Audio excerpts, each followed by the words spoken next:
Nasabat naman ng otoridad ang halos 300 o halos 400 milyong pisong halaga ng mga high-end luxury cars sa isang bodega dyan sa lungsod ng Makati. Binigyan naman ng 2 linggo ng otoridad ang may-ari ng nasabing warehouse para patunayang hindi smuggled ang mga nakitang mga sasakyan. Madeline Villar Moratillo sa balita. Sinalakay ng mga operatiba ng Customs Intelligence and Investigation Service ng Manila International Container Port ang isang warehouse ng mga mamahaling sasakyan sa Makati. Ayon kay CIIS Chief Alvin Enciso, tinatayang aabot sa 366 na milyong pisong halaga ng high-end luxury cars ang nakita nila sa nasabing tindahan.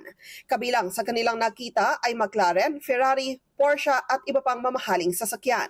Kasunod po ito ng mga reports na dumating sa Bureau of Customs, lalong-lalo na sa intelligence group, na ito po ay nagtatago o nag-i-store ng mga luxury high-end vehicles na sinususpected na hindi pa ho nababayaran ng tama or hindi bayad ang kanilang duties and taxes. Binigyan ng Bureau of Customs ang may-ari ng 15 araw para makapagpakita ng mga dokumento, katunayang idineklara ang mga nasabing sasakyan at nakapagbayad sila ng tamang buwis. Maaari pong na-declare po ng mas mababang model or yung entry level na sinasabi para makapagpasok lang.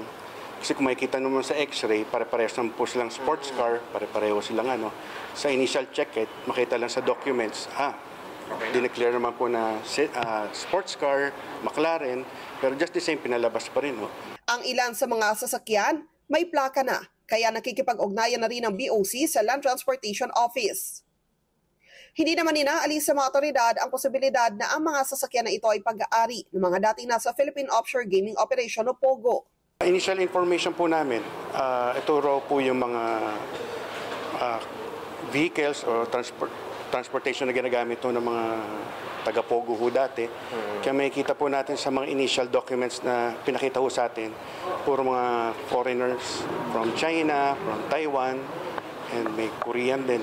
Mga nag-alisa na ho siguro kaya naiwan na. Pero these are being checked kung talagang related sa POGO. May paalala naman ng BOC sa mga bumibili ng imported na sasakyan.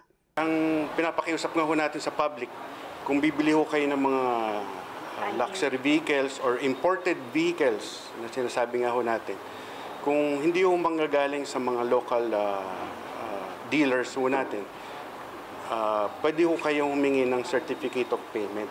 Then anytime po you can email or contact the Bureau of Customs. Meron po tayong customer cares. Madeline Villar Moratillo para sa Mata ng Agila. Matatag, matapang, matapat. Maraming salamat sa inyo pong pagsubaybay sa Mata ng Agila Primetime. Para malaman ang matatag, matapang at matapat na mga balita, i-follow lamang at mag-subscribe sa @Net25 TV.